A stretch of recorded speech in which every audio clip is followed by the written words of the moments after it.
अधूरे आदमी से हम अधूरी बात करते हैं, मुसाफिर हैं, सफर चालाकियों के साथ करते हैं। और वो मेरे दोस्त हैं मगर दुश्मन से बदतर हैं। वो मेरे दोस्त हैं मगर मेरे दुश्मन से बदतर हैं। मेरी पीठ पीछे बुराई दिन रात करते हैं। दोस्तों, अगर आप अपने आसपास एक खुशनुमा माहौल चाहते हैं, आप चाहते हैं कि आप एक सुकून भरी जिंदगी जिएं, तो एक लाइफ स्किल सीखना बहुत जरूरी है, और वो है अच्छे और सच्चे रिश्तों की पहचान कर पाना।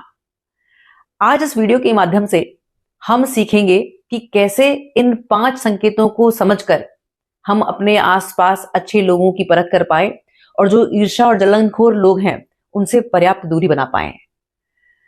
इस वीडियो का उद्देश्य ये है कि आपके आसपास जो भीड़ नजर आती है रिश्तों और दोस्ती के नाम पर, एक्चुअल में जो लोग सच्चे हैं उनमें आप अपनी ऊर्जा इन्वेस्ट करें, और जो लोग सिर्फ नाम के हैं उनसे पर्याप्त दूरी बनाकर सुकून भरी जिंदगी जिएं।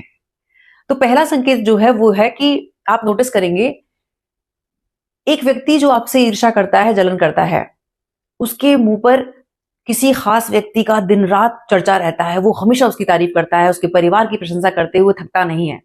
या फिर कोई स्पेसिफिक फील्ड जिसके बारे में बात करना उसे बहुत मजेदार लगता है। अगर आप ये इंटरेस्ट शो करेंगे कि उस खास व्यक्ति के साथ आप रिश्ता जोड़ने में इच्छुक हैं, अपने घर परिवार का कोई शादी का प्रस्ताव आप लेके जाना चाहते हैं, या फिर उस स्पेसिफिक फील्ड में आप अपना करियर बनाने की इच्छा रखते हैं, आपके पास स्ट्रैटेजी और एक्शन प्लान पूरा मौजूद है, तो वो व्यक्ति 1000 कारण आपको दे देगा कि क्यों आपको उस खास व्यक्ति से रिश्ता नहीं रखना चाहिए और क्यों उस स्पेसिफिक फील्ड में आपको अपने करियर बनाने की नहीं सोचनी चाहिए। क्योंकि वो नहीं चाहता कि आपकी अंतरंगता उस खास व्यक्ति के साथ हो, या फिर उस करियर फील्ड में आप अपना नाम और पहचान बना पाएं जो उसका फेवरेट है। विचार कीजिए, और अगर आपके आसपास ऐसा कोई व्यक्ति है तो पर्याप्त दूरी उसके साथ बना के रखने में ही समझदारी है। दूसरा संकेत आप देखेंगे कि आपने मेहनत करी और अपनी जी तोड़ मेहनत से आपने एक टीम बनाई। वो टीम ऐसी है जो आपके लिए समर्पित है, हमेशा वो आपके साथ एक और एक 11 करके दिन रात मेहनत करने के लिए तत्पर रहती है। और ये वो लोग हैं जो आपके खास हैं, विश्वसनीय हैं, आपको बहुत मानते हैं।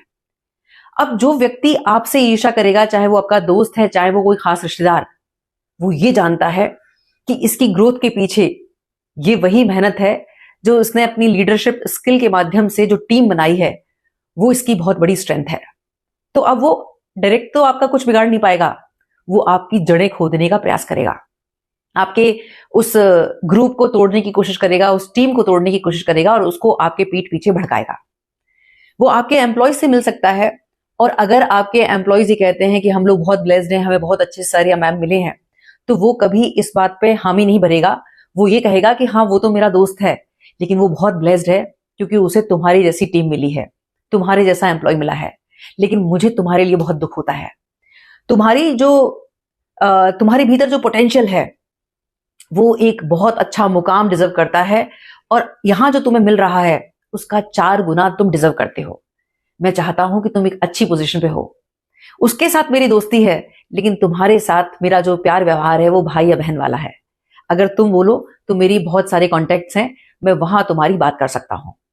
अगर वो एम्प्लॉय आपका उसकी बातों में आ जाता है तो वो आपकी टीम को तोड़ेगा, और अगर वो इतना समर्पित है जो ये कहता है कि नहीं, मैंने तो अपना रिटायरमेंट प्लान भी सर के साथ या मैम के साथ बना रखा है, तो फिर वो बिना देरी के उसे शाबाशी देगा, और आपसे आकर वही जलनखोर रिश्तेदार या दोस्त ये कहेगा कि भाई तू बहुत लकी है, तुझे बड़ी अच्छी टीम मिली है, और उस बंदे को मैंने या उस बंदी को मैंने हर तरह से परख लिया, मैंने उसे खूब लालच दिया, लेकिन वो टस से मस नहीं हुआ।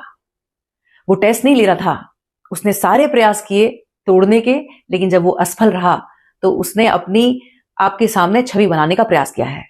तो ऐसे चालाक चतुर लोगों से भी पर्याप्त दूरी बना के रहें।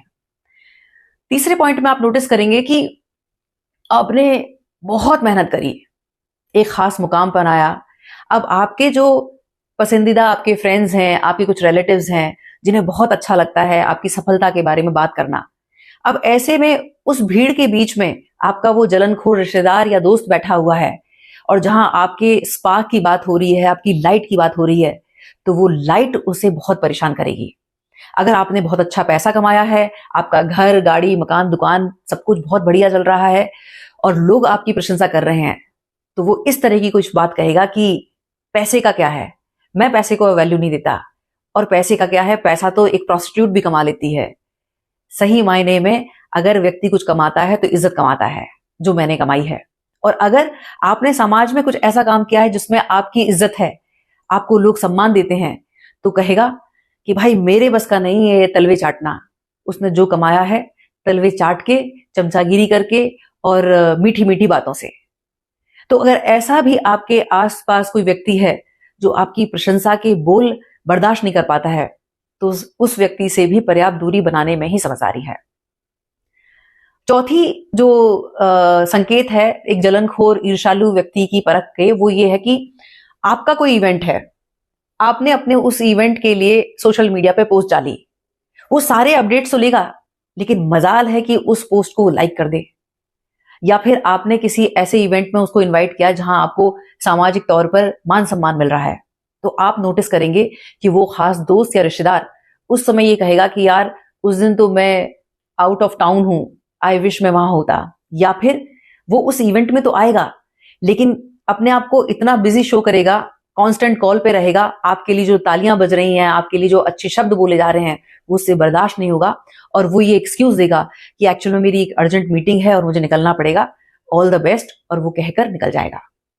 लेकिन अगर इसके विपरीत आपके किसी प्रतिद्वंदी का कोई इवेंट है, आपके किसी कॉम्पिटिटर का कुछ होना है, कोई कार्यक्रम होना है, कोई इवेंट होना है, तो उसकी जिम्मेदारी वो ऐसे लेगा कि जैसे उस इवेंट को सफल बनाने का ठेका उसी का है। टेंट लगने से टेंट उखड़ने तक उसकी मौजूदगी बराबर उस इवेंट में होगी। और जब वो इवेंट समाप्त हो जाएगा, संपन्न होने के बाद, जब आपके वही प्यारे रिश्तेदार और दोस्त जो आपको बहुत पसंद करते हैं, आपकी तारीफ करते हुए नहीं थकते हैं, उनके बीच में उस इवेंट का बढ़ा चढ़ा के जिक्र करेगा, बताएगा कि भाई क्या इवेंट था, ऐतिहासिक इवेंट था, और उस व्यक्ति ने तो क्लियर कह दिया था कि भैया आप देख लो, आपके बिना कार्यक्रम नहीं होगा, सर आप देख लो, आपकी मौजूदगी यहां पर मायने रखती है, जो है आपको करना है। उसने मुझे सारी जिम्मेदारी दे दी थी, और उस इवेंट में अपने सोशल मीडिया पर दिन रात उसकी पोस्ट चलेंगी, इवेंट से पहले भी और इवेंट के बाद भी। ये भी एक बहुत बड़ी निशानी है ऐसे जलनखोर और ईर्ष्यालु अपने रिश्तेदार और दोस्तों की पहचान के लिए। पांचवा और अहम, आपके उस व्यक्तित्व की जो एक आपका जो मैग्नेटिक ऑरा है, वो जो प्रभावशाली व्यक्तित्व है, उसको देखकर वो इतना हताश मायूस रहता है कि आपके आसपास वो ऐसे लोगों को इकट्ठा करता है जो उसी की तरह ईर्ष्या भाव आपसे रखते हैं। वो भी आपके रिश्तेदार होंगे और वो भी आपके दोस्त होंगे। ऐसे लोगों की वो मेजॉरिटी बनाता है, और फिर आपकी पीठ पीछे आपके उस व्यक्तित्व का जिसके लोग दीवाने हैं, वो उसका मजाक उड़ा के अपने आप को बहुत सेटिस्फाइड फील करता है और अपने आप को उन लोगों के बीच में बड़ा दिखाने की कोशिश करता है, आपके ऊपर जोक्स बनाएगा, हंसेगा। लेकिन एक बहुत इंपॉर्टेंट चीज नोटिस करने वाली बात यह है कि पब्लिकली आपके उसी व्यक्तित्व का, आपके बोलने के उस अंदाज का, आपके फैशन सेंस का, आपके लाइफस्टाइल का मजाक उड़ाएगा, लेकिन प्राइवेट में वो इसे कॉपी करेगा। और जो कॉपी कर रहा है और जो पब्लिकली आपका मजाक उड़ा रहा है, आपके ऊपर तंज कस रहा है, वो सबसे बड़ा ईर्ष्यालु है, जलनखोर है। ऐसे व्यक्ति से पर्याप्त दूरी बनाने में ही समझदारी है। दोस्तों, इस वीडियो का उद्देश्य यह है कि ये सुंदर मानव जीवन बड़े सौभाग्य से मिला है, और इस धरती पर हमें रहने का समय सीमित मिला है। कि जो ऊर्जा हमें मिली है, जो हमें पोटेंशियल मिला है, वो एक सीमित समय के लिए मिला है। तो ये हमारी जिम्मेदारी है कि हम अपनी इस बहुमूल्य ऊर्जा को उन लोगों पे खर्च करें जो सही मायने में हमारे हितैषी हैं, हमारे वेलविशर हैं, जो हमारे लिए प्रे करते हैं, हमारे दुख सुख में हमारे सहायक होते हैं।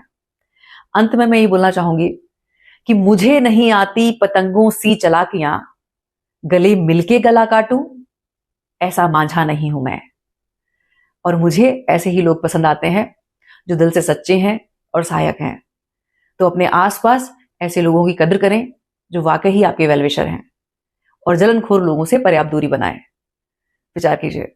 बहुत बहुत आभार। नमस्कार। जय श्री राम।